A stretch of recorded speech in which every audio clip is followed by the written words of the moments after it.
welcome to Gamecock Pod Live.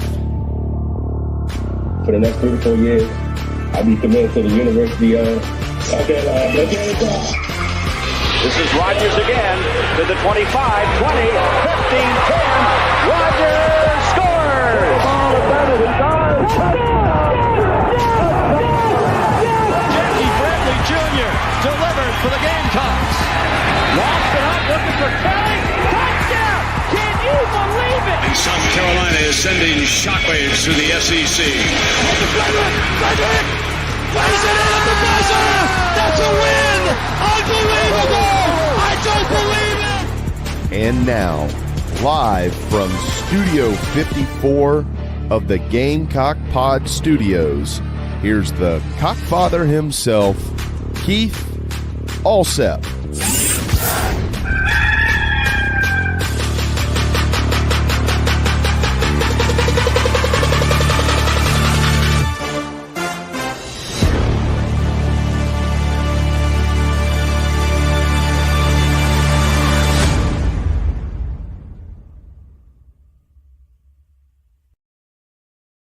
All right, everybody, welcome into Gamecock Pod Live for January the 14th. Happy New Year.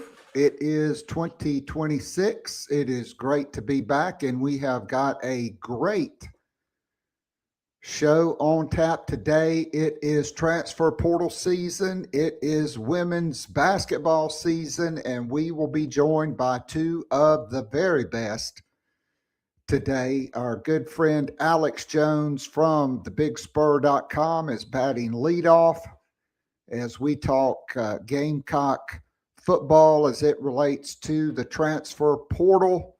We'll break it all down.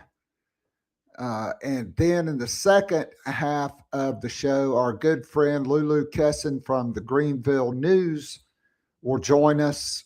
It has been an eventful holiday season and New Year's for the Gamecocks, who are now number 2 in the polls after LSU beat Texas to pick up their first SEC win of the year. They were 0-2 in the league, losing at home to Kentucky and at Vanderbilt. They beat Texas, who quite frankly stunk up the gym. And Vic Schaefer had a lot of things to say, but the Gamecocks, if you don't know, picked up 6'7" forward Alicia Tournebize from France. She committed in late December on the 21st, then Jerzy Robinson on the 22nd. The Gamecocks opened SEC play on New Year's Day. That's when Alicia made her way to the States. So we'll dive into that. South Carolina plays Texas on Thursday, ESPN2. It is Garnet and White night at Colonial Life Arena. I expect a sellout crowd. And in the lower bowl, they're going to alternate the sections. Everybody with Garnet, I think, in the even sections, and White in the odd sections. I'm sure they're going to have T-shirts for everybody. It should be amazing and a big test for the Gamecocks. We'll break that all down with Lulu Kesin. So first, let me tell you, today's show is brought to you by the award-winning full-service catering company servicing the greater Charlotte area. I'm talking about Nana's Porch. They are your go-to for all your catering needs, whether it is a banquet, a wedding, a corporate event, a rehearsal dinner, a birthday, wedding anniversary, engagement, or graduation celebration. Whatever your catering needs, Nana's Porch has got you covered. So go to the homepage, nanasporch.com, NANASPORCH.com. Get in touch with my good friend Chris Payne They are the best in the business. And you can also support this Gamecock-owned and operated business by going to that homepage, even if you don't have a catering event. And you can order Nana's Porch award-winning pimento cheese. Order it today. You'll get it in time for the weekend for the second round of the NFL playoffs, which were the first round was magnificent until Aaron Rodgers happened on Monday night. And the national championship game, Miami and Indiana on Monday night. Nana's Porch, award-winning pimento cheese. You'll love it. I guarantee it. It's the best damn pimento cheese on the planet. And we welcome in our good friend from the Big Spur for the first time in 2026, Alex Jones. Happy New Year, brother. How were your holidays? Happy New Year. It's great to be back with you. The holidays are great, and I'm sitting here looking at myself. It looks like I'm asleep, but I can promise you I am wide awake. And, this portal is constantly going, but, man, it looks like I'm asleep right now. No doubt about it. So, Alex, the portal opened on January the 2nd. It will close on Friday, the 16th at midnight. That's when you have to have filed your paperwork with your school. Okay, now there are still 2 teams playing.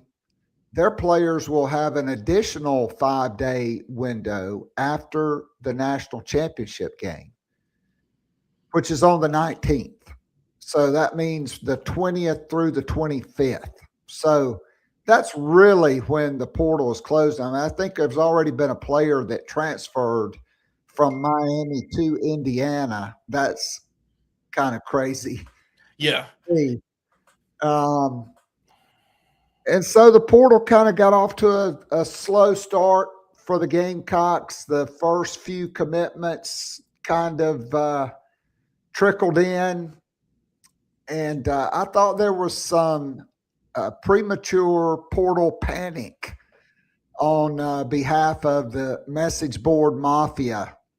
There were people, just like when Sterling Lucas left, Gamecock fans metaphorically on the message boards were jumping off buildings, eating bullets and slitting their wrists. And there was kind of some premature portal panic. And then all of a sudden, since January the 8th,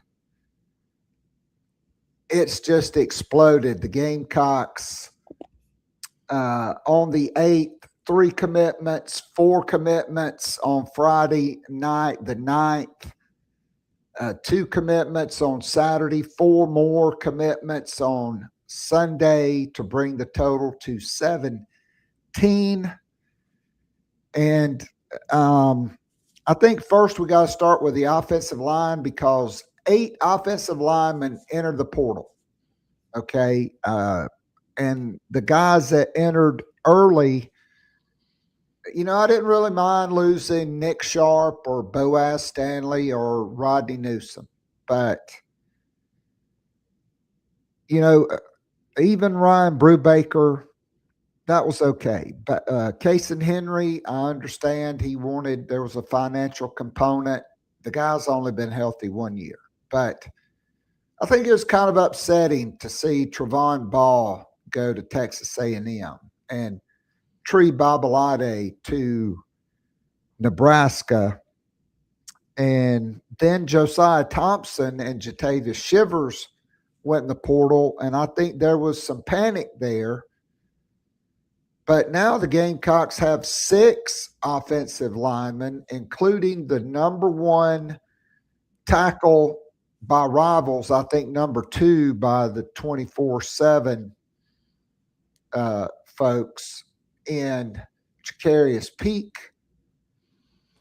The Gamecocks got Emmanuel Kojo Puko, who's one of the top offensive guards in the portal.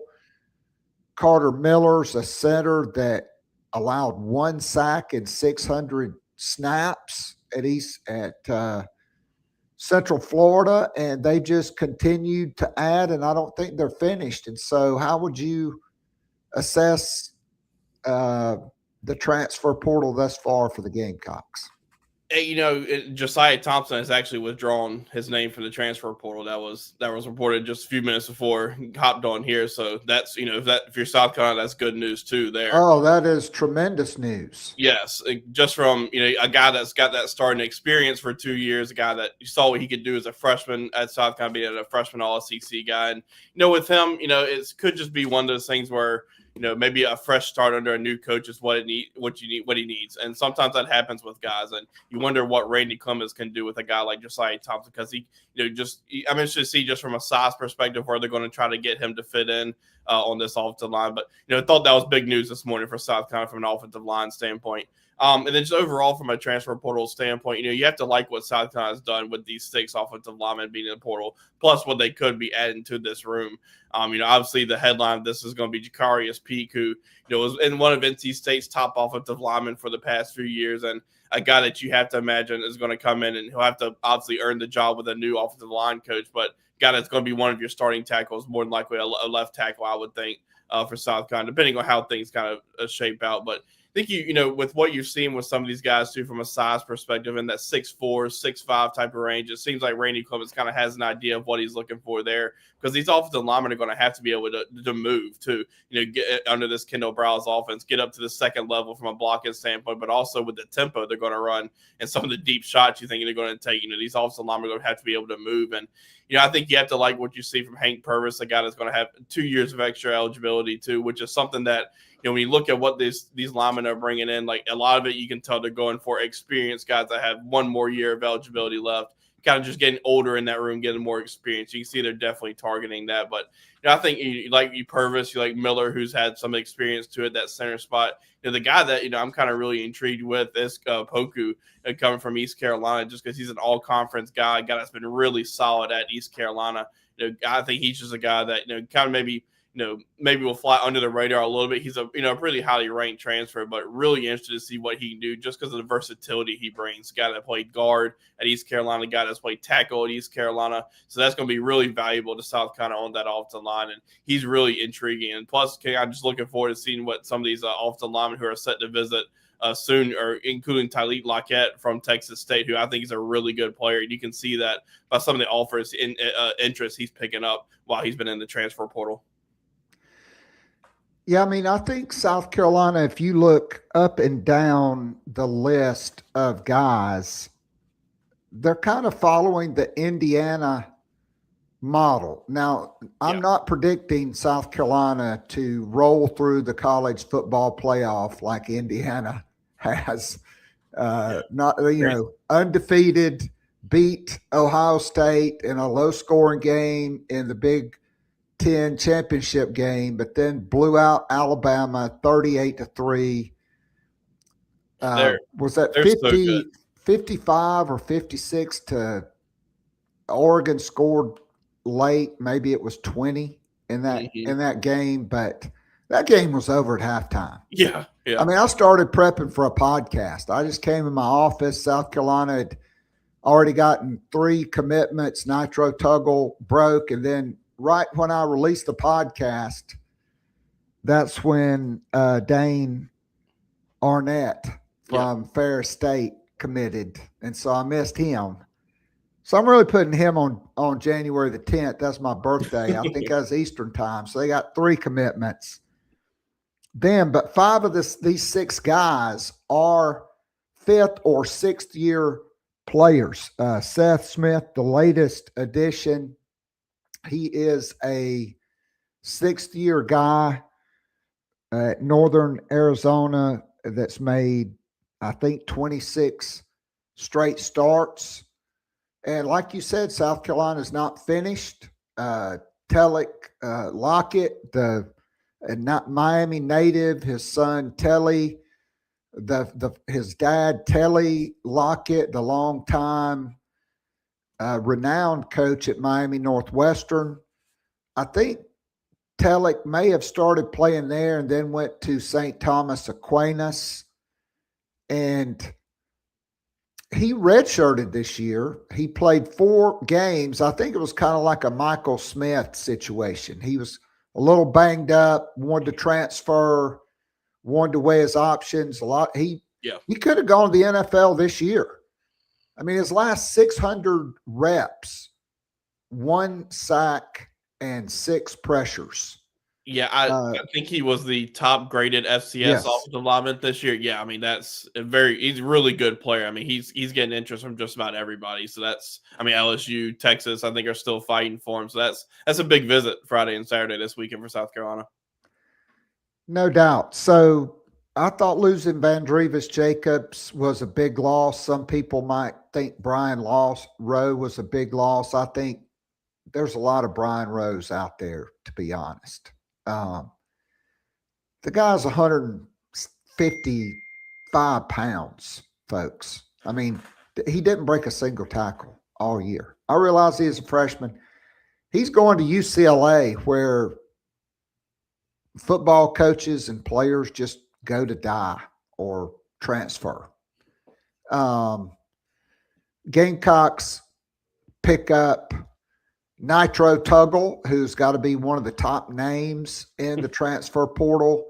Started at Georgia, went to Purdue this past season, 34 catches, 500 yards, some big-time games against some of their top opponents on their schedule. What do you see from Nitro Tuggle and then from South Carolina's first wide receiver commitment in Jaden Gibson? Yeah, with Nitro, I mean, he's a guy that there's a few things that stand out about him. One, I think he can play both inside and outside on a wide receiver. He played primarily on the outside at Purdue, a little bit on the inside too. But looking at him, he's a guy that I think one of the biggest things that stands out to me about him is when you look at what he did on this Purdue team, who was a 2-10 Purdue team, just not a good Purdue team. He played his best when the moments were, I guess, when the lights were brightest against the best teams that are on Purdue's schedule. Against Indiana, he had a season-high performance against Indiana, I think, with 80 yards or so. Notre Dame had a pretty good secondary this year. He had a really good game against those guys. Southern Cal, he had another good game. So he kind of just turned it on, I guess, and was Purdue's top target in those big games and performed really well. So I think he's a guy that when you look at what he could do in this Kendall Briles offense, who's going to play up tempo, is going to try to take some shots down the field. Seems like he's just a really nice fit. I think he kind of do both on the inside and outside. Like pretty intrigued with what he could do, I think, in that slot position. We'll kind of see where he fits in with this offense, but I think he can do both. But I think he's just a guy that you can see the potential he had in high school. We obviously signed him with Georgia, had some moments at Georgia there. And then at Purdue, really kind of just had a really good year, kind of an under-the-radar year just because of Purdue, which wasn't all that great of a team this year. But really, he had a good year. And, again, just when those best teams came on and Purdue's schedule, he was the one that was really shining in those games. And you have to wonder now if he can take that next step under Mike Furry and have a big year and can kind of be that replacement for Dre Jacobs, I think. Oh, and then with Jaden Gibson, he's a guy that, kind of, had the injuries at Oklahoma these past 2 years, but, he's kind of been tweeting about it, how he feels the best he's been feeling. And at that size with what he can bring on the outside, like him and Harbor on the outside, that's going to be 2 really physical wide receivers that it kind of feels like South Carolina hasn't had in a little while, just from a size and strength perspective. But really intrigued with what he can do now. It's just how healthy is he going to be when he gets to South Carolina, and how quickly can he kind of just pick up everything, because obviously he has the experience and was a really good receiver, had a good year too at Oklahoma after a solid freshman season too. So now it's just trying to see if he can get back to that level with what he did at Oklahoma. Yeah, I mean, he's a guy that has a minimum of 2 years and potentially 3 years of eligibility at 6'5", 200. Yeah. And his sophomore season, he played as a true freshman. He averaged almost 27 yards per catch, 26.8. I mean, this is a guy, when healthy, if healthy, I guess we'll find out in the spring, but then again, there's no spring football games anymore.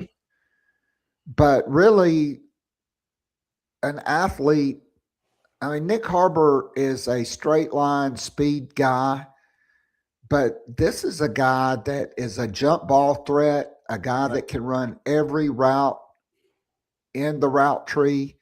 And he went to Oklahoma to play for Lincoln Riley, not Brent Venables, who did a hell of a job this year. I mean, I don't even want to get into comparisons because last year I watched South Carolina absolutely boat race Oklahoma.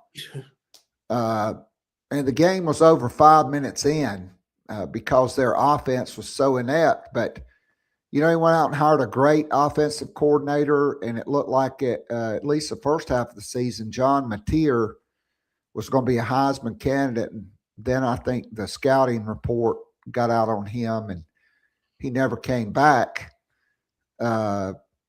fully after that hand injury. But so 2 receivers out, 2 receivers in. I like both of them. South Carolina needed to make additions in the running back room. Shane Beamer said they were thrilled with the 3 guys they had. They were probably not going to go out and spend huge money on a guy like a Rocket Sanders, which they really didn't have to spend for, but they did spend for the guy last year who was just not Mike Shula did not fit the offense around Rasul Faison, and he kind of struggled, and that was a wasted investment. But the Gamecocks have right now 2 transfer portal additions, one from Ohio State in Sam Dixon, 5'11", 206, who has 3 years of eligibility.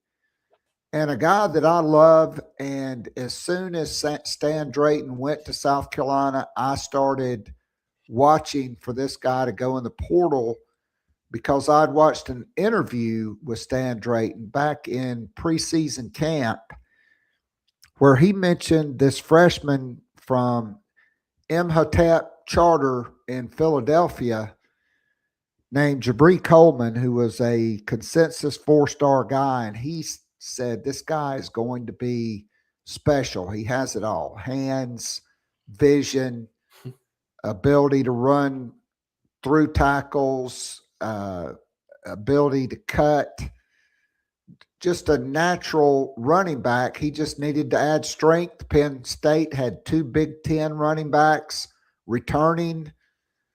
He redshirted, so he's got 4 years of eligibility. What do you think about these 2 guys? And then South Carolina on Thursday, they are going to host Christian Clark, another young running back from Texas, a native of Phoenix, Arizona, also 6 foot 212, who in their bowl game, when they had the opt-outs and the injuries, rushed for 105 yards on 20 carries and a touchdown against Michigan in the Citrus Bowl. Yeah, I think you have to like the 2 pickups at running back so far. South Carolina hasn't signed a high school running back in the last 2 cycles. And, Shane Beamer's publicly talked about that. Having Dixon from Ohio State and Coleman from Penn State can kind of be that for you. Can kind of be your 2 high school signees. You want to look at it that way. But you mentioned it with Coleman too. Like, you started to hear about him and hear what Stan Drayton has said about him. Then you go and watch his high school highlights. You're like, holy cow! Like you see it. He's like, he can do it all. You see him catching the ball out of the backfield. It's not only is he catching the ball out of the backfield, but it looks natural to him. He looks smooth doing it. But then he's in there running between the tackles and breaking big plays and has kind of that speed to break away. So he's going to end up being, I think, one of the more under the radar, intriguing pickups. Is it going to be for the 2026 season? We'll see just kind of how that room shakes out. But without a doubt, he's going to be one to watch in this room for the next few years, just because he's already built that relationship with Stan Drayton. Stan Drayton knows what he can bring, and maybe he's one that can kind of rise the depth chart with a good spring practice and into preseason camp. But you have to like what you've seen on the high school highlights from him, and you can just see why Stan Drayton speaks so highly of him. But I think with both of those guys, it's just now that you can kind of fill that room out, 5's kind of your ideal scholarship number of what you want to be in that running back room. And now you have that, you kind of have a good balance of veteran players, older players, upperclassmen, and freshman just because you didn't have that just because you hadn't signed any high school running backs in the past 2 cycles. But now you've kind of balanced that room out. And if you're able to land a Christian Clark, who, as you mentioned, had a really nice bowl game and overall I think had about 240-something yards this season at Texas, a guy that I think has a lot of potential too and can really kind of step in, maybe be an instant impact type of guy. I think you really see Stan Drayton putting his stamp on that running back room. And we hadn't seen South Carolina land 3 running backs in a cycle since Thomas Brown was the running backs coach. And he did that. So that's it on offense.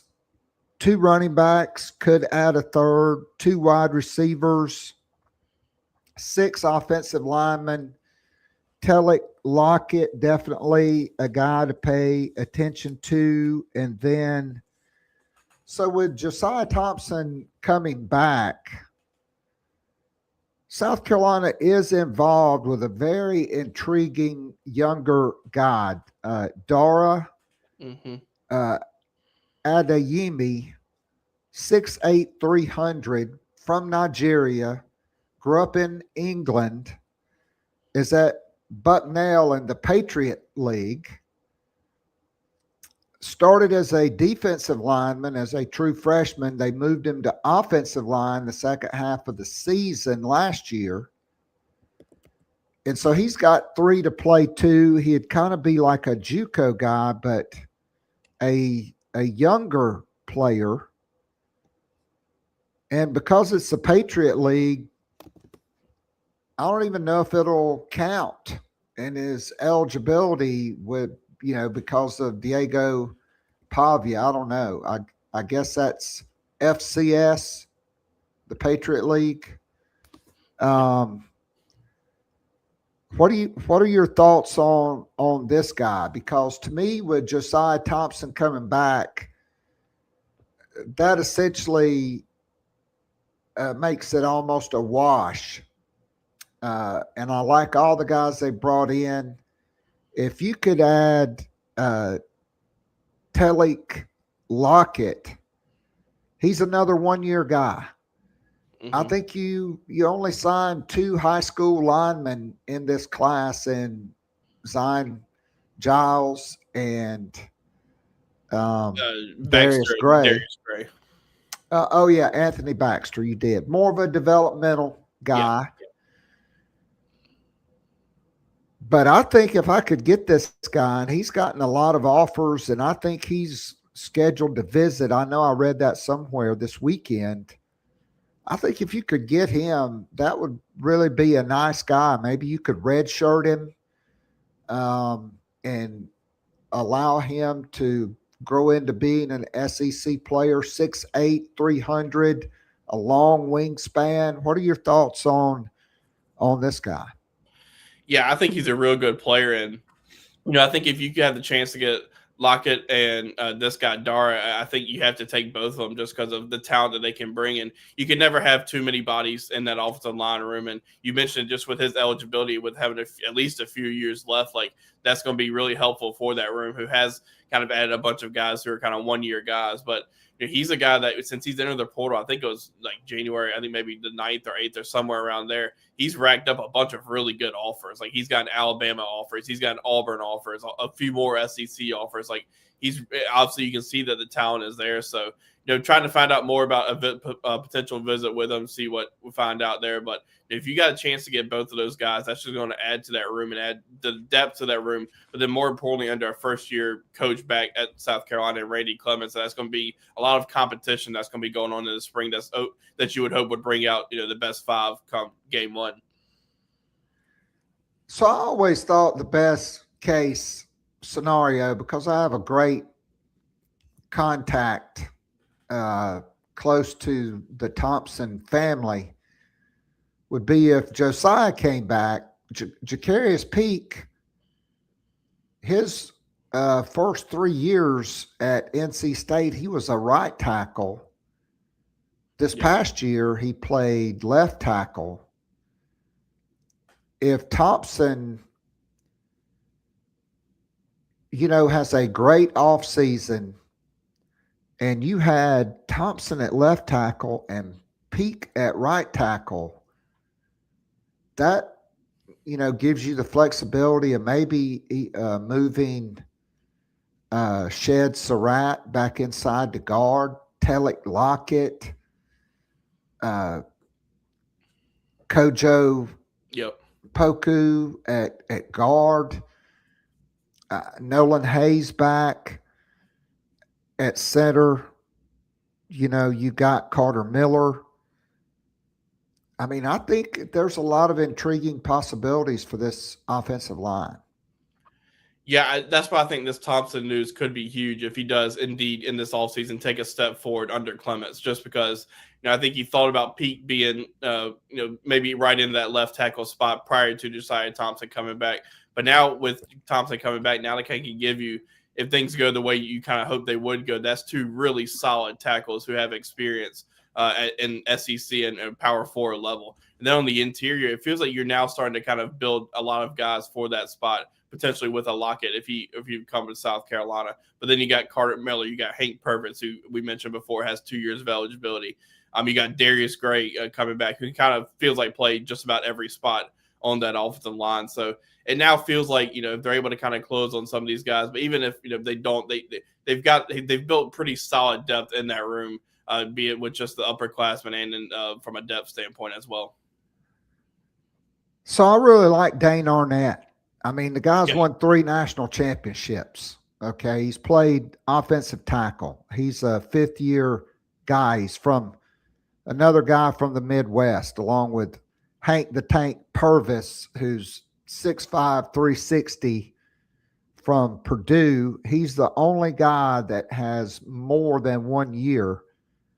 And then Seth Smith, 26 straight starts at Northern Arizona. I think he was also a captain, 6'6", 305, 1 year. So, and now Josiah Thompson back, which I think is huge, literally and figuratively, simply because he was a freshman All-American.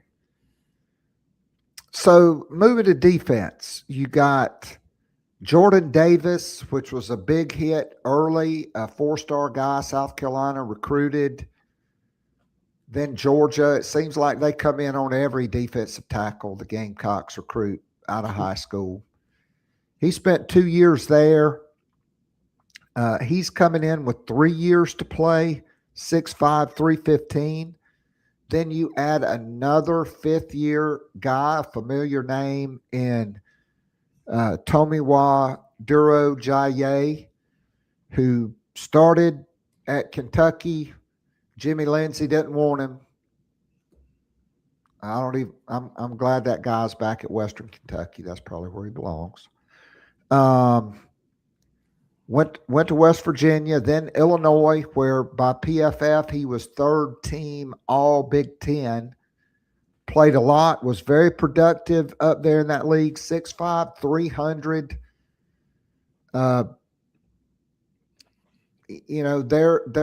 There's another intriguing name in the portal. I know they wanted to get 2, but Kevin Wynn, 6'2", 340 out of Waycross, I think Waycross, Georgia, somewhere in South Georgia, maybe Greensboro, Georgia. I get them all mixed up.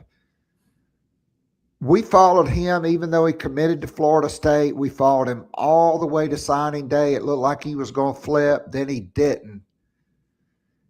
Alex, is he good enough to be an oversigned guy for South Carolina, in your opinion? I would think so. I think if Kevin Wynn wanted to come to South Carolina, I think you absolutely have to take him. I mean, that guy was really, really good in high school, and Florida State's always got good defensive linemen there. And we'll see if he actually does end up leaving Florida State. I'm sure they're going to try to battle to keep him, along with those Desir twins. But Kevin Wynn's a guy that if it came down to it where he told South Carolina he wanted to come, I think he'd have to absolutely have to be an oversigned guy, because again, kind of like we talked about that offensive line, like you can't have enough bodies in that defensive tackle room, and that will he kind of just feels like he'd be a guy that would blossom under Travian Robertson. But I think overall you have to like what they've done in that interior defensive line room. Kind of feels like they're getting back to a little bit of what they were trying to do in that 2024 roster. Like to me, Jerzy kind of reminds me a little bit of a Tonka Hemingway, TJ Sanders type of guy. Really productive at Illinois this past year. One of their top graded guys, I think, by PFF. So, and he's a guy that's a top 50 overall transfer portal ranking guy right now by 24/7. So, like that pickup. Then Jordan Thomas was a guy that, South Carolina was right in it for in high school. Then Georgia kind of swooped in and got him on that official visit. But you have to like what you've seen from a high school film perspective from him too. And then Kelby Collins is really going to be kind of interesting to see what they do with him. Like he can play on the interior, but I think he can also slide to the interior or on the outside at edge and play a little bit there. Especially I think if it's like a run stopping type of thing, if you're playing a team like that, I think he can really fit in well there. But like what they've done there to go along with a Troy Pikes, who I thought was playing his best football right towards the end of the season, especially in that Clemson game too. He really shined in that game. And then Gabe Brownlow-Dindy was also really good as well throughout the season, along with Christian Ingram and Caleb Williams, who are coming back, who you want to see take that year 1 to year 2 jump. So I think you really like what they've done on both lines of scrimmages, and especially right now in that interior defensive tackle room. All right, so I agree. I think Kelby Collins at 6'4.5", 275, he could play end. You could slide him inside the 3 technique. Yep. When you go to odd front, 3-man front, he can play the 5 technique, which he did at Alabama this year. His brother, Drew Collins, 6'4", 245 from Arkansas State. He's got 3 years of eligibility, Auburn, Mississippi State. A lot of others wanted this guy, a real upside guy. South Carolina will also host Tennessee defensive end Caleb Herring on Friday, 6'5", 245. But then I think he's going to Texas on Saturday. Yep. But this is a guy that Steve Wiltfong, now on the Rivals Network, said South Carolina could really be trending for because of the 4-man front and the defense. And this is a guy that was a top 80 player in the country. He's flashed, but he just has not put it all together at Tennessee. And I think there'll be other guys visit as well, Alex. There are some guys that Darren Usher has connections to from previous spots that are in the portal or that could go in the portal. I don't think South Carolina's done at edge just yet. Yeah, I think you're absolutely going to continue to see them add to that spot just because that's another spot you want to build some depth in that room. But Drew Collins is a guy that I think is pretty intriguing.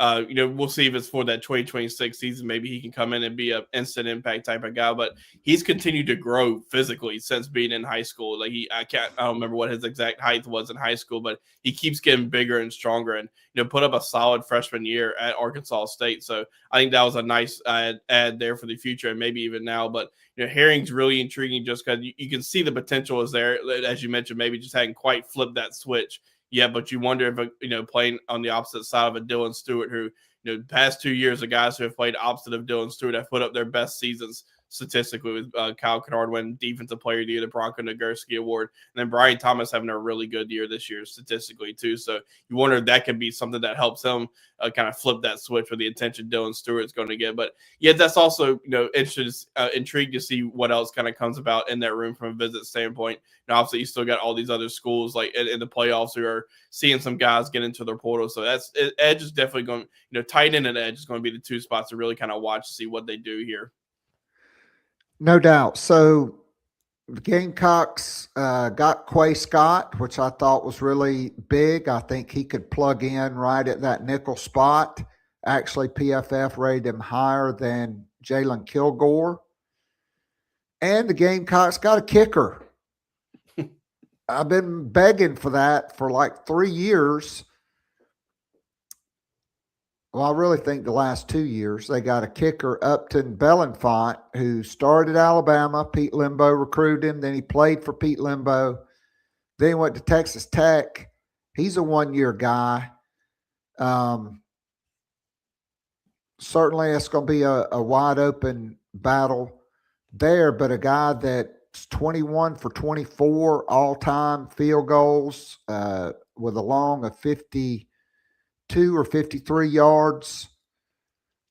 And so, Alex, what are you looking for this week? We're in a dead period that ends tonight at midnight. Visits start tomorrow. Like we said, South Carolina has the running back from Texas coming in on Thursday, Christian Clark. On Friday and Saturday, Telek Lockett, perhaps.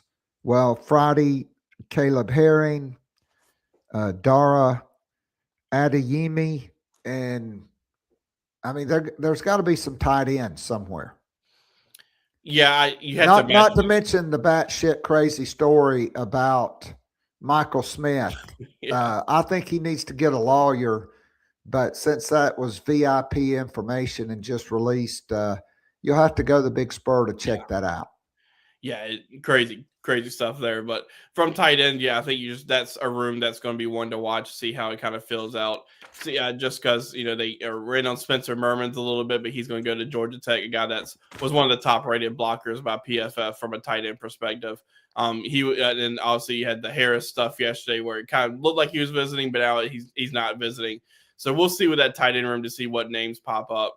But yeah, it's going to be interesting to follow these three visitors that we know about with Clark, Lockett, and Herring coming up. And Steve Herring, what that visit schedule looks like after that South Carolina visit. But I think you have to imagine now that once this dead period ends, like they're already filling out that schedule, and you have to imagine there are a whole bunch of names behind the scenes too that they're probably trying to work to get in, or maybe have already scheduled to get in on visits. So should be a whole lot of fun to keep on tracking it.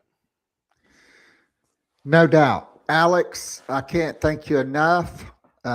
Great stuff as always, and we'll look forward to catching up with you down the road, brother. Appreciate it. Always enjoy being on. All right. That was the pride of Hampton County, Alex Jones from the Big Spur. We go from the transfer portal to our good friend Lulu Kesin. Happy New Year, Lulu. It is great to have you back on. So I hope you enjoyed being at home for the holidays. So Lulu had an injury. I thought she may have to take a medical red shirt. We didn't know if we were going to get her back this season, but evidently she followed a rigorous program laid out by Molly Benetti and will not red shirt, and she is back. And so how were the holidays?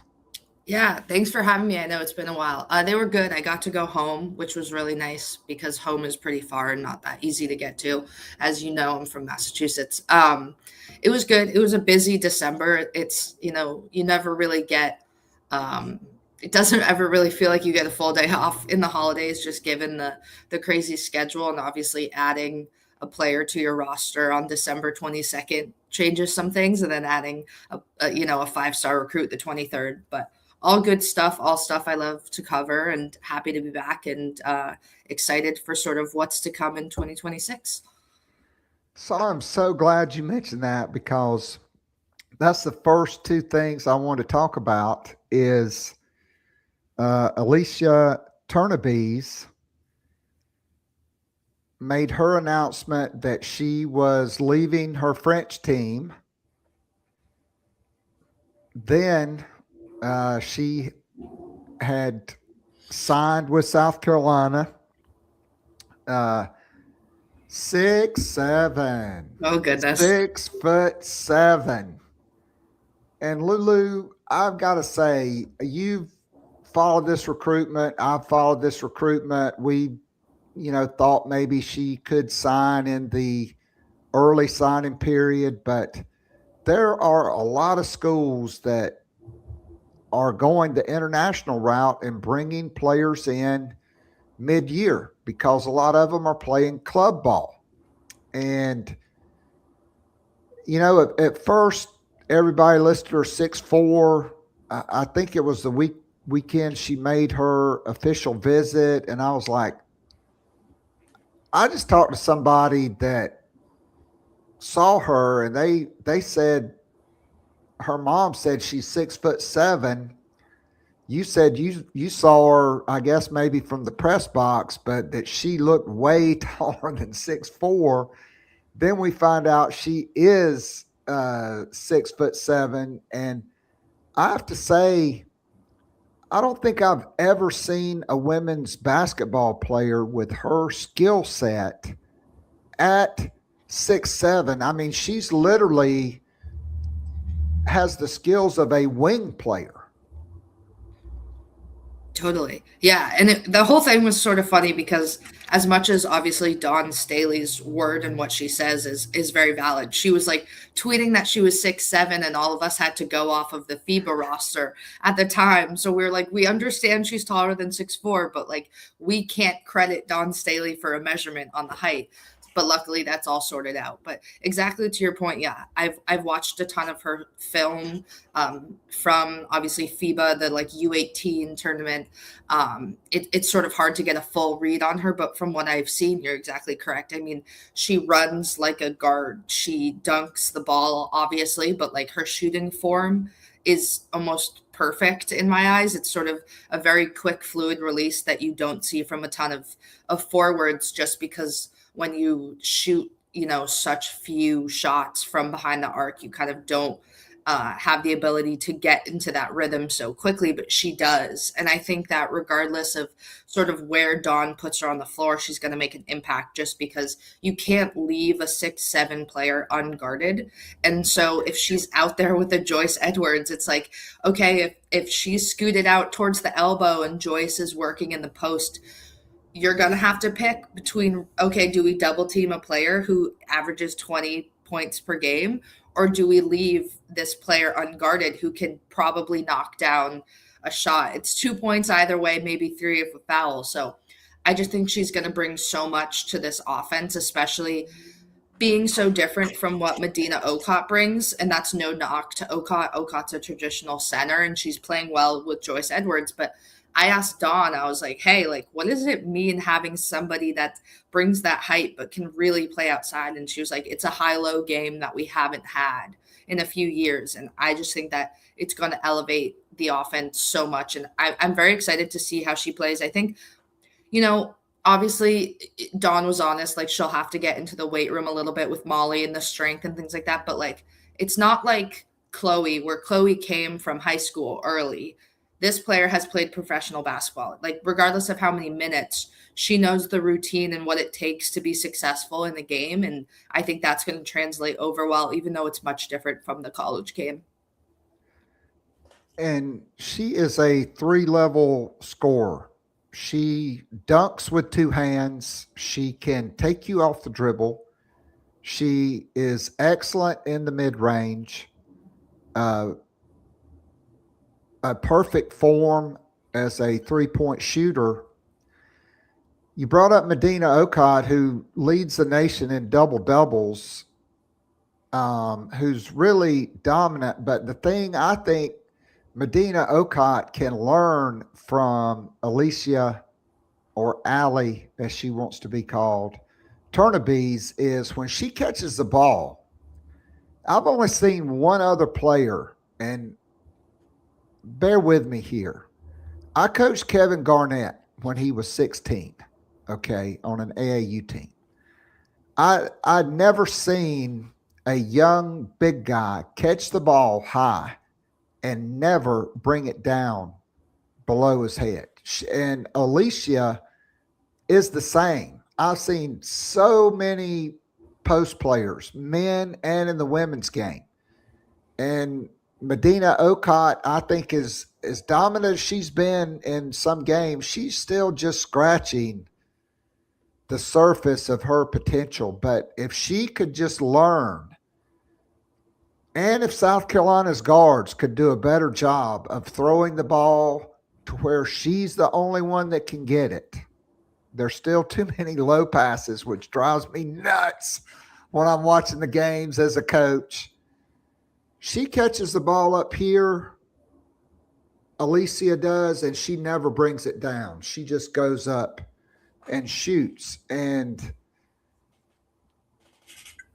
Could we see her make her debut on Thursday against Texas?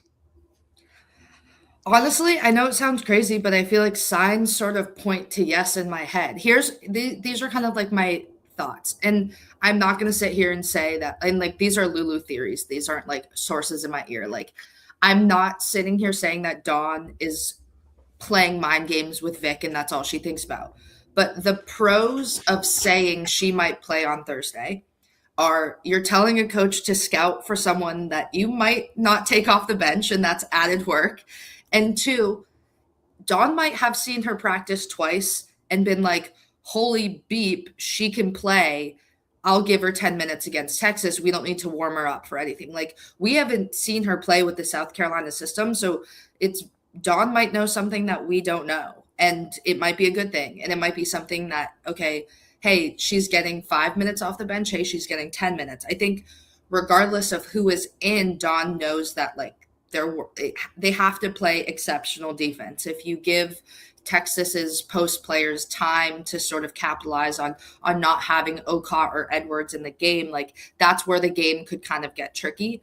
And I think that if Dawn sees enough in Allie right now and trusts her on a defensive sort of look, then I think it's sort of a, hey, why not type of thing.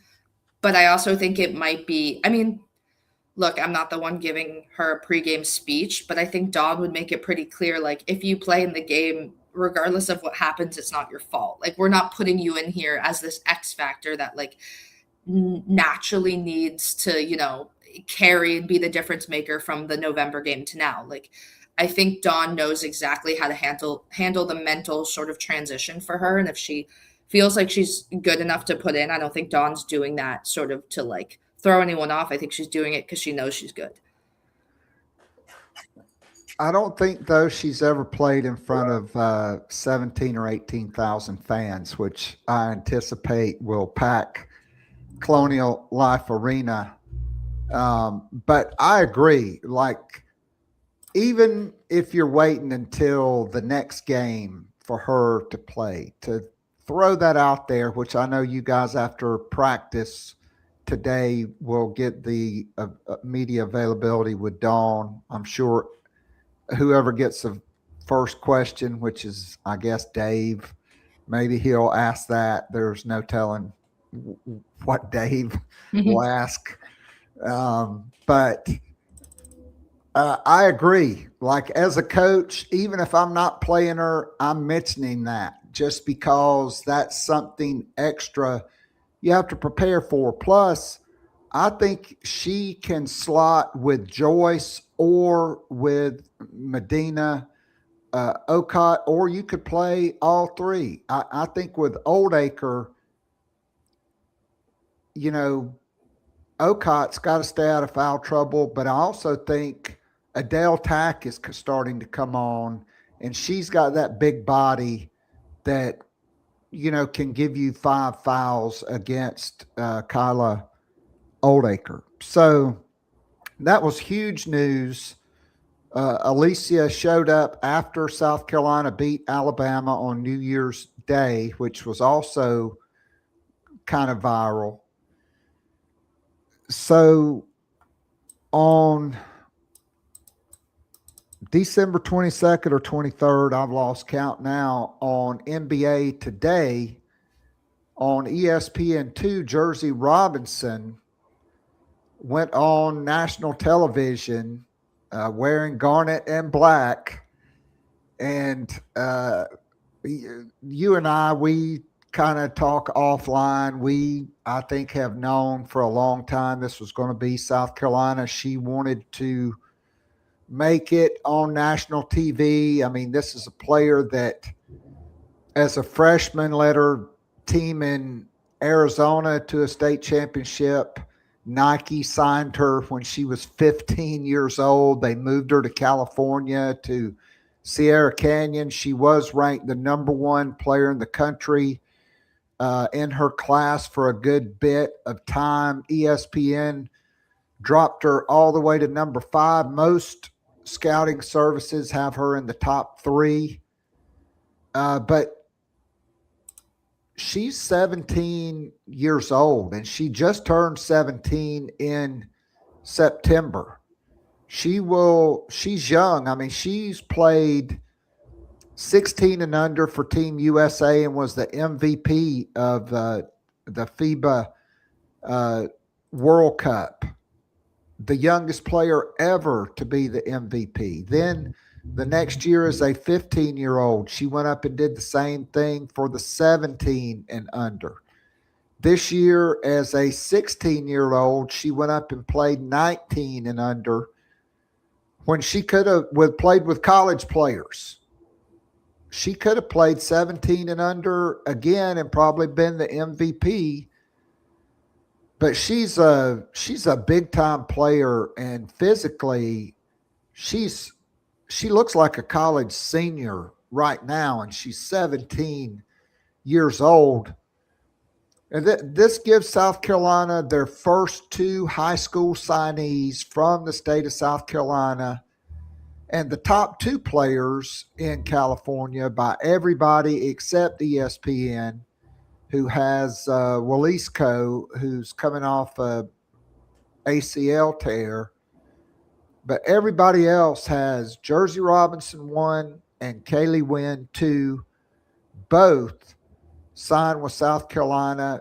Just talk about how big that is for South Carolina because of the talent that comes out of California every year. And it's something Dawn Staley has been chasing for a long, long time.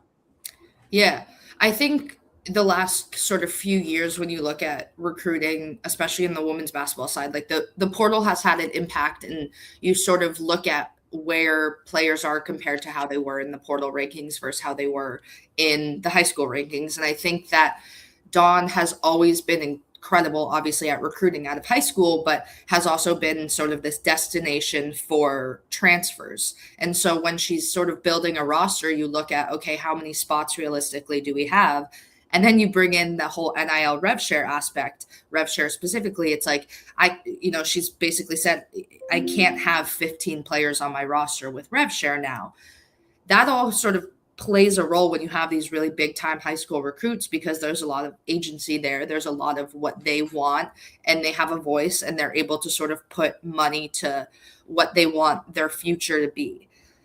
Dawn also has had to compete against some powerhouse, California programs. When you look at, regardless of maybe the wins and losses compared, you just look at the names of a Stanford, you look at the names of a UCLA, you look at the names of a US or Southern Cal. Like, it's hard to compete in California. Breeds a really, really kind of great pool of women's basketball players. And now that Dawn has sort of successfully landed just those 2, I think it speaks to what the future of sort of California players can look like in South Carolina. And obviously, you have someone like Juju Watkins, who I think sort of toured South Carolina and saw what A'ja Wilson did as her hometown hero. And I respect her for wanting to do that in California. She loves Dawn. They have such a great relationship still. Like, those are sort of the understandable moments. But when you have players like Jerzy and you have players like Kaeli that are willing to go to programs that don't necessarily have the same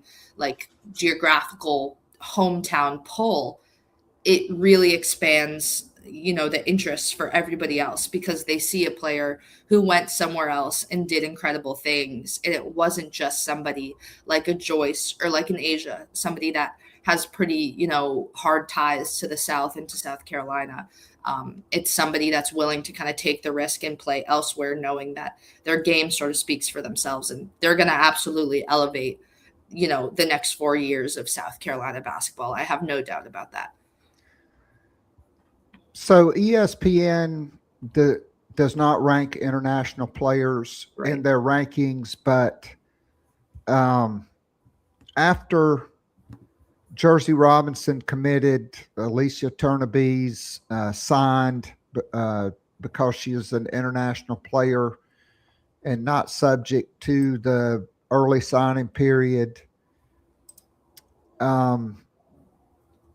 You also, like we mentioned, Kaeli Wynn, who's a 5-star player, Kelsey Andrews, a 6'4", post player at IMG Academy, who, when healthy, her coach, who's been at IMG a long time, says is the best post player in this class. Even, I think that guy's name is Shane Laughlin, who does the ESPN rankings. He said Jerzy Robinson, Kylie Wynn, Kelsey Andrews, but the crown jewel of the class is Alicia Tournebize. I mean, this could be in the spring the number one ranked recruiting class in the country. Yeah, for sure. And I think that knowing that we'll see what Tournebize can do now, like even if the rankings at the end disagree, I think it's going to be incredibly telling just what, like the eye test, and knowing that the number that Dawn is bringing in, the 4 and 5 stars with it. Like, it's pretty rare that you get to see what an international player does before they arrive. Technically, like if we're speaking out of like if Tournebize just was committed and coming in September or whatever, I think it's going to be, like you said, a top class and sort of this like pivotal turning point in this new Dawn Staley era. How big do you think Nike, the switch to Nike, because Dawn Staley, she took that picture of somebody playing in France with pink A1s, right? And you also have Jerzy Robinson, who at age 15 became a Nike player.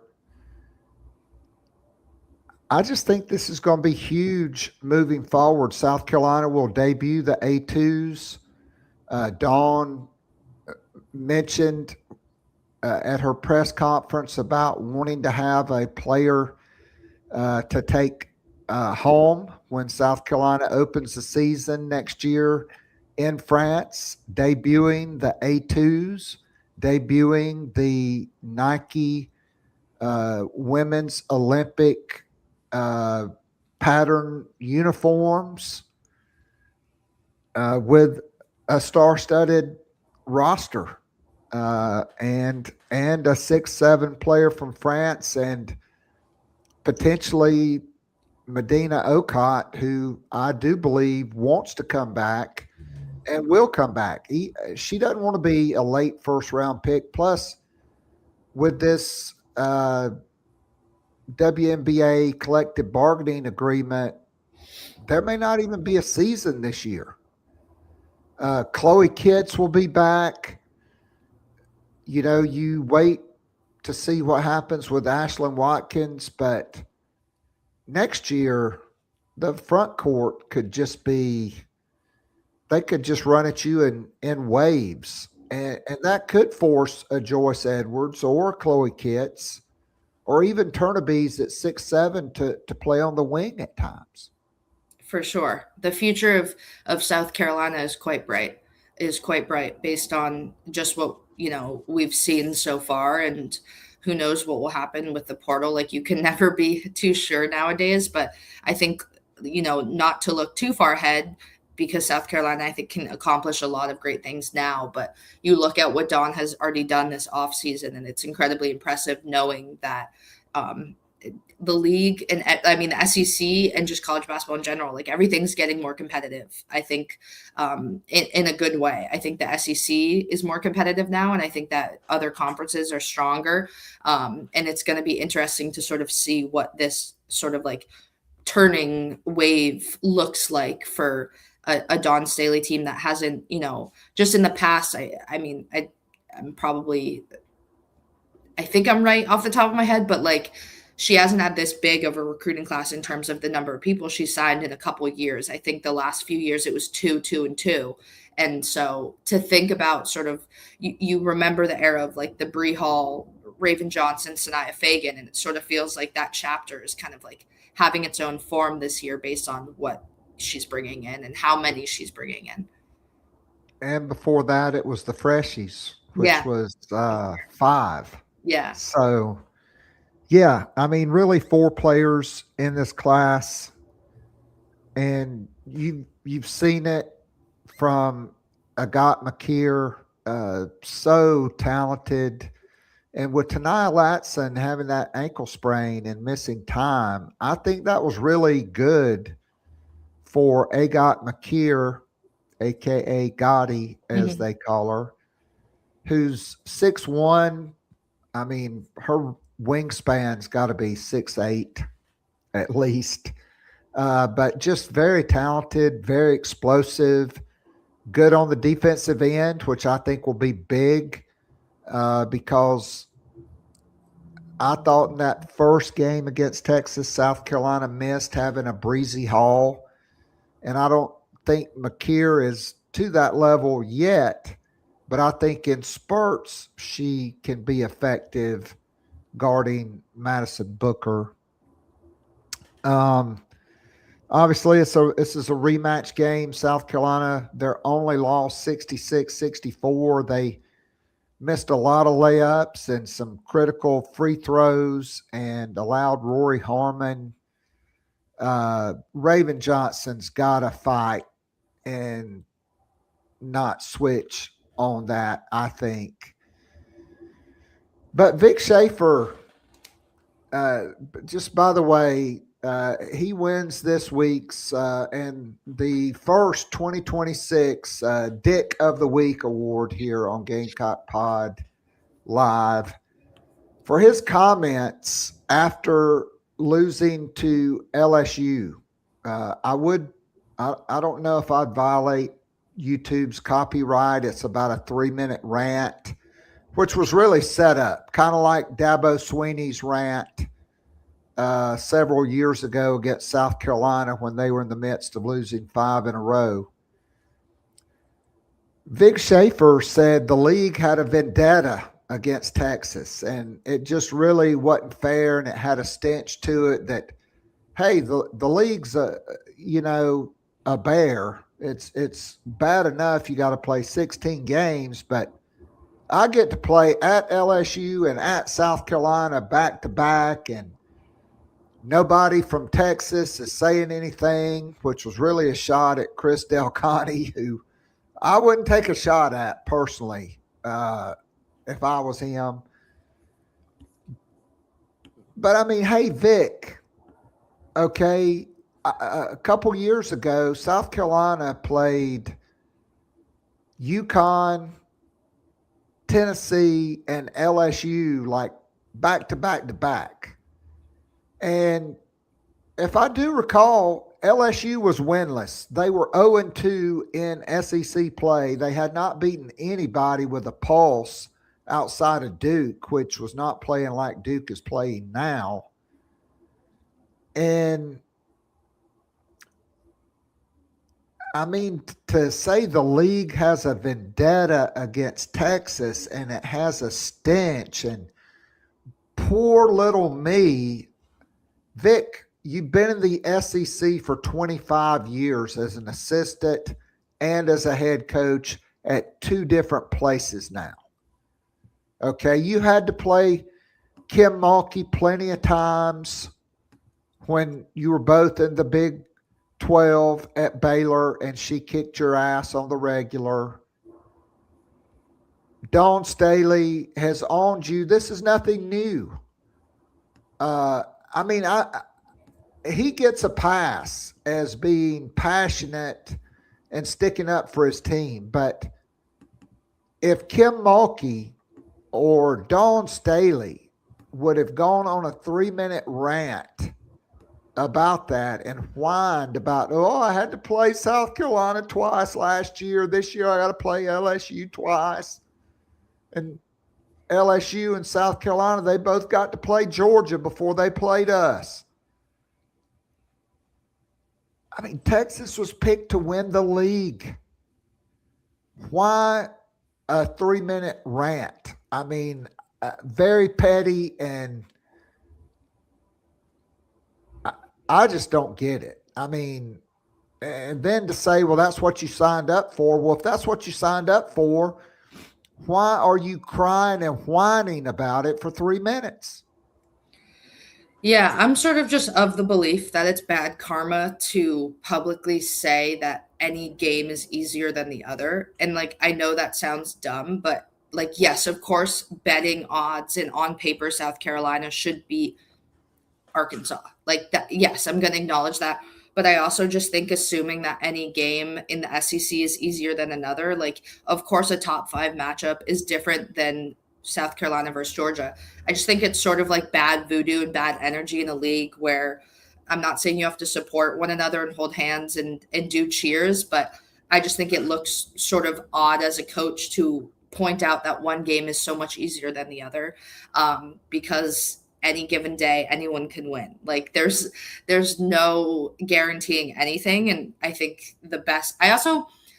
I'm of the belief that like it looks bad at any level, like NFL, like I don't care who it is. It looked bad complaining about how hard your schedule is before you play it, because it looks then like if you go through it and win, like you're almost like knocking down your team. I don't know. I just think that you should let the play speak for itself. And if you go through, like, South Carolina obviously had 5 ranked games last year in a row. I also think in some ways playing back-to-back hard teams, like that prepares you for the NCAA tournament. Like that, honestly, I think it's much easier having played to go kind of through this mindset of like, all right, you have a really tough week, buy into it, than sort of like up and down, and maybe the level of competition that you're playing. So I think it speaks way more to sort of Texas and their talent level, and they're a really good team and they're going to play really good teams. And I think every team, similar to how South Carolina has had, like you're going to get their best effort every single night. You know, the first quarter is going to feel like the Super Bowl to some teams, and you should own that and sort of just let the basketball speak for itself. I would say that to any coach at any time. And especially nowadays with social media, like everything's going to get sort of misconstrued or, or quoted or whatever it is. Like whatever you say is going to be taken in the wrong way to someone. So why add fuel to the fire if it's something that you can avoid saying?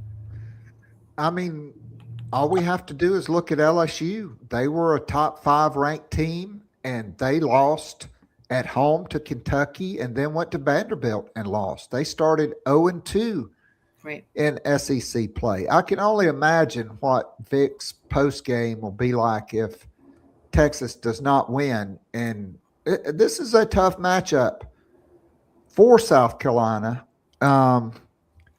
So I kind of want to break down this season in the good, the bad, and the ugly. And I think the good has been the starting 5. Mm-hmm. You know what you're going to get. Like Joyce Edwards became the first player, I think, ever to score 25 or more points 4 straight games. She is averaging almost 21 points per game. She's shooting almost 61% from the field. I think the bad for her is just 63% from the free throw line. And she was 4 for 8 against Georgia. That's got to get better. You look at Tania Latson averaging 16.3 points per game. She's shooting 41% from 3 and is the best free throw shooter on the team at 83%. I think Raven Johnson is having a career year. She's averaging over 10 points per game. She's shooting over 51% from the field. She's shooting 38% from 3, and for a while that was over 40%. And 94 assists to just 27 turnovers, 27 steals, and 12 block shots as a point guard. And then Tessa Johnson, 13 points per game. And even after a 1 for 9 and 0 for 5 from 3 is shooting 48% from the field and 44% from 3. For a while, she was like at 46, 47% from 3. You have the nation's leader in double-doubles in Medina Okad, who's averaging 15 and 11. And who's hit a couple of threes as well. But, you know, the starting five has been good. I think the bad is, as a team, South Carolina will have a lot of games where, other than Tessa Johnson, nobody is making threes, like 2 for 17, 3 for 19. I mean, there's just been a lot of games where the threes have not been falling. And then, to me, the ugly is they give up, for the first time in years, too many offensive rebounds by the other team, but the free throw shooting, again, under 70%, and it just seems like too many players that should be shooting a lot better from the free throw line are struggling at the free throw line. Yeah, that's sort of, I've looked at that for a while, and I feel like it's maybe something that people don't think will matter, but like that's a difference in a game potentially, especially if individual players don't sort of improve success. It might be a moment where people know to get them to the free throw line in big moments. And I think that, I know we see South Carolina practice free throws. It's no lack of practice. I just think it's something that you either are doing well at or you're not. And I think that regardless, they need to find some ways to sort of improve, because it especially in the tournament, unfortunately, the first game against Texas was sort of decided in some ways by free throws at the end. South Carolina, I think, missed 3 or 4 in the fourth quarter in a 2-point game. Like that matters. I definitely think it's something that sort of stood out, and it's been hard to watch. Like, free throws are earned, or they're free. Like, you need to make your wide open shots. Similar to, I mean, Dawn sort of said it on Tuesday, like the Texas game is different if they make open shots, because layups and free throws in my eyes are a lot different than a short jumper or even a wide open three. Like, those aren't always going to fall, but you need to make the easy baskets to win against great teams. And I think South Carolina's starters have been phenomenal and have obviously had to carry the offense, but anyone who's on the floor, like, layups can't rim out and free throws can't be misses at this point, especially in mid-January. Like, that's just going to become too important, and you don't want something like that to be that drastic of a difference come March, because then the pressure will feel sort of more than it needs to be if you just kind of work on improving it now. I mean, I think South Carolina is better than Texas. I thought Texas played awful, quite frankly, against LSU. I watched that game. You know, Jordan Lee, Taylor Jones, Madison Booker, Rory Harmon, nobody could really get going for them. I mean, they missed easy shots. They missed open shots. That's not always going to be the case. I thought in that first game on Thanksgiving night in Las Vegas, South Carolina missed 3 free throws in the fourth quarter down the stretch. They missed, I think they were just 50% on layups for that game. And there were also some critical defensive errors, particularly down the stretch in that game. But I think South Carolina is better now. They're deeper now because they've been able to play their bench. McKeer and Isla McDowell have seen more playing time. We've seen more from Adele Tack. I think this is her kind of game. Then you kind of add a wild card in Alicia Tournebize, who certainly the more she can play, the more depth the front court has, because we just have not seen it consistently from Miriam Dowda, which honestly is one of my favorite players. She always has a smile on her face. You just really are pulling for her. And when she transferred to South Carolina, she was a double-digit scorer and actually led the SEC in shot blocks at Arkansas. And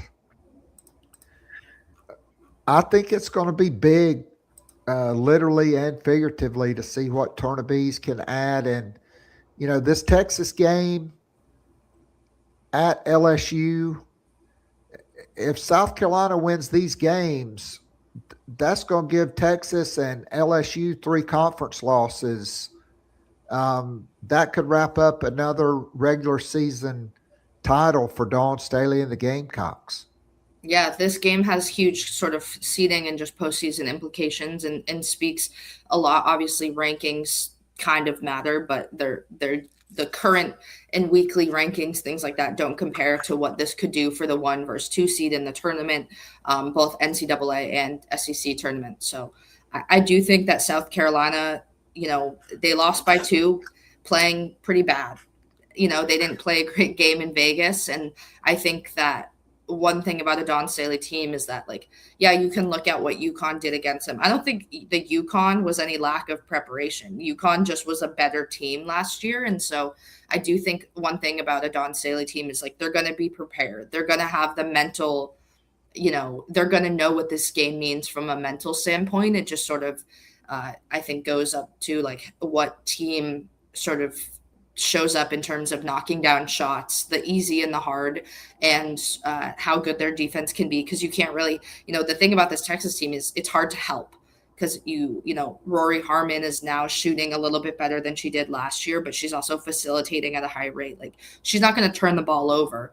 So is it making sure that you can't leave Jordan Lee open on the 3-point line, but also you have to watch what Booker does, because she's dangerous in a one-on-one. So I think this is the type of game where all 5 players need to work together, and you can't really take a play off. You got to rebound. You really have to rebound. But I think South Carolina knows sort of what's at stake, and I do see them delivering. So give me your 3 biggest keys to this game. On offense, I think ball movement, especially on the inside. If Kyla Oldacre's 6'6", she's a good player, but I do think Medina has a little bit of a speed advantage, and obviously Edwards does as well. So getting the ball out in transition, and then in a half court set, not really letting Texas get comfortable on defense. Obviously, they have to shoot the 3-point ball better. They just have to diversify their scoring efforts. It can't just be all short jumpers and layups, but rebounding is huge. Rebounding, and I would say second chance efforts. A Texas team, I think we saw last year that they were sort of rattled when shots weren't going in, but the reason why South Carolina capitalized is because they didn't, they prevented the second chance attempts and rebounds. So I think every Texas miss has to land in South Carolina's hands. Passing the ball on offense, sort of sharing the ball, moving it fast. Those are sort of some keys that I look at, and just not letting Madison Booker get comfortable shots. Sort of similar to what Dawn said about Caitlin Clark. If she's making really crazy, uncomfortable shots, you live with that, but you can't let things come easy to her, because that's when she gets really dangerous. I agree. I just think the 2 things I like from Isla McDowell, who I think could be an X factor in this game, is they know what they're getting from her. And I think she's capable of guarding Madison Booker for short stints of time, and maybe you just play keep away. All right. We call it keep away instead of team defense. Is you just face guard and totally deny Madison Booker the ball. And I think you have the 2 freshman wings that can do that. I think Tessa Johnson's going to have to play better. Yeah. I think the home crowd will make South Carolina play better. I think for me, the biggest key is to get Oldacre in foul trouble and Medina Okot stay out of foul trouble. They need her on the floor. And then you got to have good Tania Latson. Yeah. She's got to be good on both ends of the floor. I didn't think she was as good on the defensive end the first time South Carolina played Texas, and neither was Tessa Johnson. And then Texas is not a big three-point shooting team. Jordan Lee, I think, is their leading three-point shooter. But I think South Carolina's got to win the second chance points. They got to hold their own on the boards, and then they've got to win the three-point battle. And I think if they do that, they're going to score over 70, and they're going to do just like they have done, which is beat Texas at home tomorrow night. Yes. All right. Tell us what you've got coming up. Obviously, you got practice media availability today. What have you got coming up on the Greenville News, my old hometown newspaper? I still think there's a paper edition. Atlanta, on New Year's Eve, the Atlanta Journal-Constitution printed their last print edition of that newspaper. They are now the largest city in the country without a newspaper that you can hold in your hand. They're getting ready to become relics and antiques, I fear. So what you got coming up on the Greenville News and the sports section? Yeah, well, a fun thing is obviously South Carolina plays Coppin State on Sunday. I got to talk to the Coppin State coach yesterday. That will sort of come after the Texas game, that story. I think it's going to do a lot for women's basketball as a whole, and there's sort of some fun nuggets in there. I've gotten a lot of people really want to know a lot about Dawn's assistant coaches and sort of like dive into that. So I'm hoping that that's something that I can deliver in sort of fluid, but also quickly format, I guess, because obviously once you get to March, things sort of get crazy pretty quickly. But a lot of fun stuff, a lot of player profiles. Hopefully we'll be able to talk to Tournebize soon, and some Tanaya Latson stuff. So yeah, all good things. Very excited for what's to come.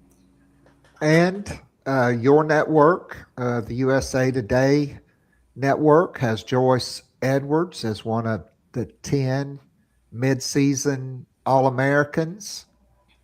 That's big. And Asia Wilson and Bam Adebayo are going to have twins.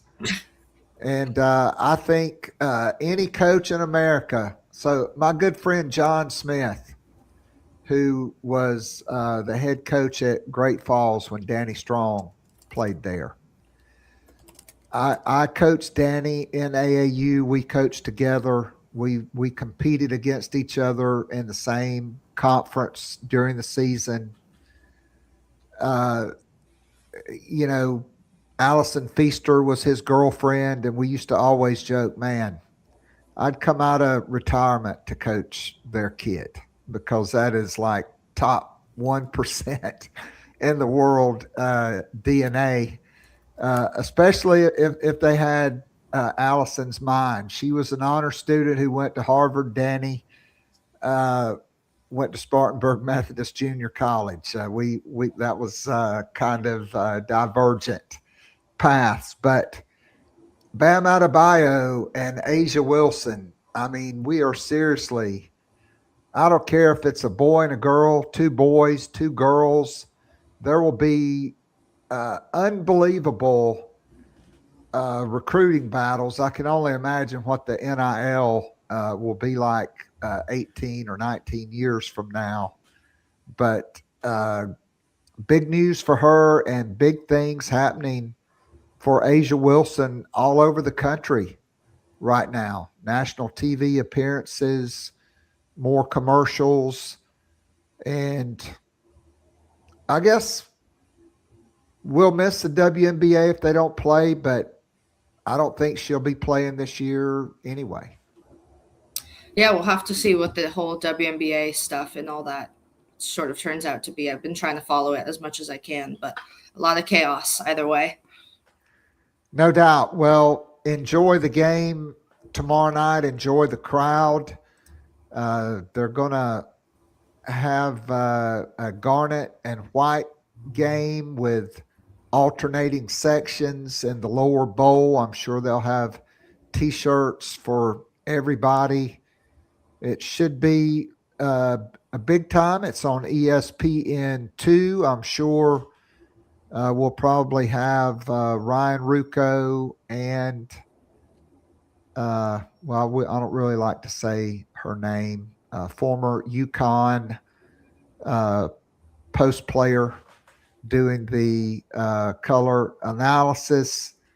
Should be the first really raucous atmosphere of the season. And I guess you could say in a lot of ways the biggest home game of the year, because Texas was number 2. They're number 4 now. Your only LSU game is on the road. I guess Kentucky. I can't remember if they're playing them twice, if that'll be a home game or a road game. And Vanderbilt. Ole Miss is playing good. The SEC right now, the bracketology, I think they have 7 teams in. So it'll still be a challenging schedule, but this is a big one for sure on Thursday night. For sure. Definitely the biggest so far, without a doubt. But thank you for having me as always. I appreciate it. Thank you, Lulu. Take care, and we'll look forward to catching up with you down the road. Sounds good. Thank you. Have a good one. Uh-huh. All right, that was Lulu Kesin from the Greenville News. Big news for the Gamecocks, getting Josiah Thompson back. He withdraws from the transfer portal. I was so busy in show prep, I did not make it on the message board to get that. And visits start back tomorrow. I think we'll see more names. Join us on Gamecock Pod Daily on Patreon. If you like the show, hit the like button, subscribe. Since December, our subscriptions have doubled, and we're going to be doing more women's basketball standalone content and transfer portal content on YouTube. So special thanks to Alex Jones and Lulu Kesin for their great job today, and thanks to all of you. I'll be back tomorrow. We will preview that Texas game, and there will be more from the transfer portal on Gamecock Pod Daily. You can just hit the Googler, or you can go to patreon.com/Gamecock Pod Daily. You can subscribe, join our growing Gamecock family. Memberships are increasing. You can sign up for a 1-week VIP trial, which will give you our Tuesday night Zoom call. We call it the Garnet and Black Town Hall. It usually lasts for about an hour and a half. We record it for an hour. Then we have about a 30-minute unrecorded overtime period where a lot of real scoop is dropped. So join us then, and join us for Sunday morning coffee talk. Every Sunday morning, I pick 2 or 3 topics for the game on the Gamecocks, and we discuss it. So we'll be back next week, same bat time, same bat channel. But if you want this podcast every day, Monday through Friday, and on Sundays, join us on Patreon. Until next week, God bless. Go Gamecocks. I am out of here.